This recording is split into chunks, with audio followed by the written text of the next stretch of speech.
Só que eu cheguei aqui e eu comecei a perceber, conversando com outras pessoas, que eu queria mais, porque mesmo lá no Rio Grande do Sul, eu falava para minha mãe que eu seria advogada ou juíza, porque eu queria algo que eu entendia que ser juíza era um cargo de confiança, um cargo de elegância, e eu acho que eu já trazia isso no meu sangue, né, no meu signo, enfim. E eu queria isso, eu queria alguma coisa que me desse poder, mesmo sem ter noção da vida. E o que aconteceu? Cheguei em Floripa bem feliz da vida, né, 15 para 16 anos. Comecei a trabalhar, porque trabalho, eu cheguei 11 horas da manhã, às 2 horas da tarde, eu estava empregada numa cidade grande, porque eu sempre me senti capaz de arrumar emprego em qualquer lugar, porque eu sempre aprendi que trabalho era uma coisa muito legal, muito gratificante, que ninguém ficava sem trabalho. Isso veio de família. E com essa historinha, eu arrumei um trabalho e resolvi voltar a estudar. Porque eu queria, eu não estava satisfeita em ser aquilo que eu era, eu queria algo mais. E quando eu volto a estudar, o meu namorado, na época, né, como era uma cidade grande, eu era uma menina muito do interior, então eu não andava sozinha, ele tinha que me buscar na escola. E ele falava para mim, para que você vai estudar? Você é burra, você não vai aprender. E eu falava, mas eu quero. Mas ele dizia, mas você é burra, você pode ir lá estudar, estudar, estudar, e você é burra, você não vai aprender. Gente, eu acreditei nele. Eu até me emociono, viu? Juro para vocês que eu me emociono, porque, assim, quantas pessoas nessa vida acreditaram em historinhas que alguém contou um dia? Por que eu me emociono, gente? Porque parece uma coisa boba, mas isso transforma a vida de uma pessoa, paralisa a vida de uma pessoa, uma crença dessa. E esse cara, ele não era culpado. Vamos lá. Ele simplesmente disse que eu não podia porque eu era burra. Mas quem acreditou na historinha dele? Fui eu, gente. A responsabilidade é minha. Só que naquela época eu não entendia isso. Então eu falei, ok. E eu me sentia burra. Para fazer, eu fiz muitas amizades no colégio, e geralmente as minhas amigas me ajudavam em provas, porque eu era burra. E isso foi-se, mesmo assim, eu me formei, eu terminei o 2º grau, e um dia, uma pessoa que eu conheci, que também foi um relacionamento, que eu sou muito grata, inclusive, à vida dessa pessoa, e essa pessoa me incentivou a estudar. E falou para mim, vai fazer uma faculdade. Eu falei, imagina. Além de feia, burra e gorda, imagina, eu não vou fazer essa faculdade. Eu não me sentia capaz. A minha autoestima era desse tamanhozinho.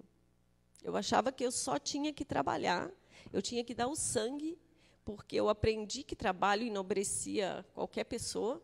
Então, eu sempre fiz o meu melhor em trabalhos. E foi isso que eu fiz, mas essa pessoa insistiu e eu acabei fazendo uma faculdade, gente. Então, assim, eu sou muito grata a isso. Eu não tenho como apagar isso da minha história. O relacionamento durou alguns anos, não deu certo, mas essa pessoa foi a única pessoa que olhou para mim e disse, vai que você consegue. E, claro, que lá na faculdade, as minhas amigas começaram a me mostrar outra coisa que eu não via. Inclusive, Sara, você está aí.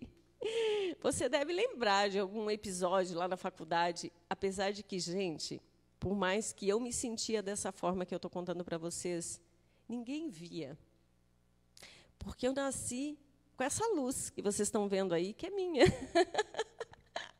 Que eu não pedi emprestada para ninguém, eu nasci assim. Então, por mais que eu tivesse me sentindo destruída, me sentindo aquilo que eu falei para vocês, não parecia. As pessoas não conseguiam ver isso em mim. Quem sabe a Sara, que está aí, vai poder contar para você se ela via ou não em mim isso. Mas, enfim, fiz a faculdade, mais tarde fiz pós-graduação, nunca exerci minha função, gente, minha profissão, e me encontrei, hoje, me encontro como terapeuta, e eu amo o que eu faço. Eu contei toda essa historinha para vocês, para dizer para vocês que agora, há um mês atrás, mesmo, atendendo, claro, meus clientes, e eu tenho pessoas que eu sei que quem me segue já viu lá no Instagram, que sabe a diferença que essas pessoas, quando entram com uma terapia e quando saem, o resultado que se entrega, né? Porque é isso que um terapeuta faz, né? Eu sei que a gente não é o salvador do mundo, mas se não for para fazer a diferença na vida das pessoas que a gente trabalha, então nem devemos fazer, né?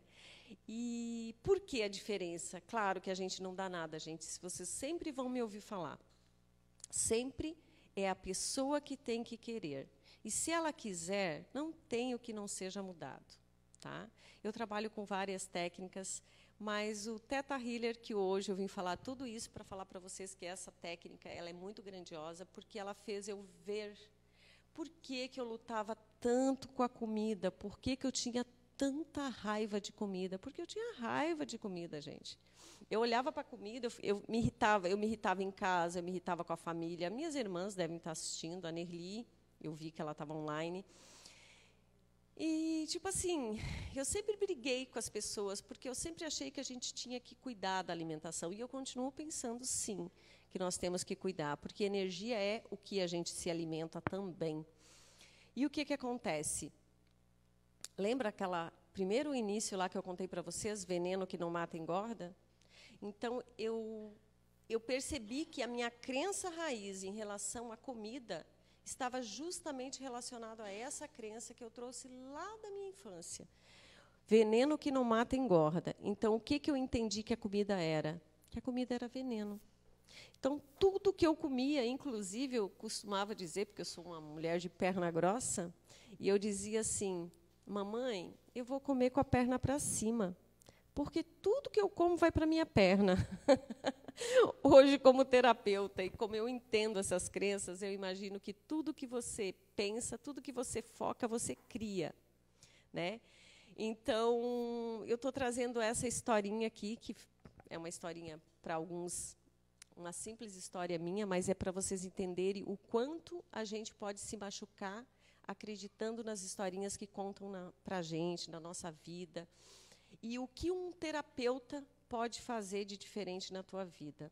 Hoje nós trabalhamos com várias técnicas de expansão de consciência, gente, e não tem como você não sair do espaço que você está. Então, é esse convite que eu venho te fazer hoje.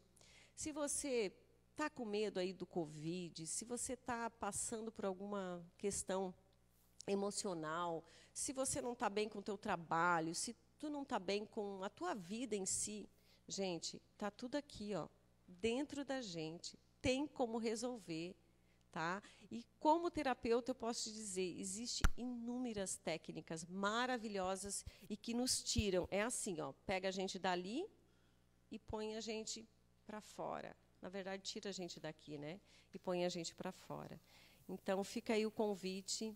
Se vocês quiserem conhecer mais sobre o meu trabalho, eu vou sortear para o pessoal que compartilhar o meu post, que está lá no Instagram, sobre a leitura do livro que eu vou fazer.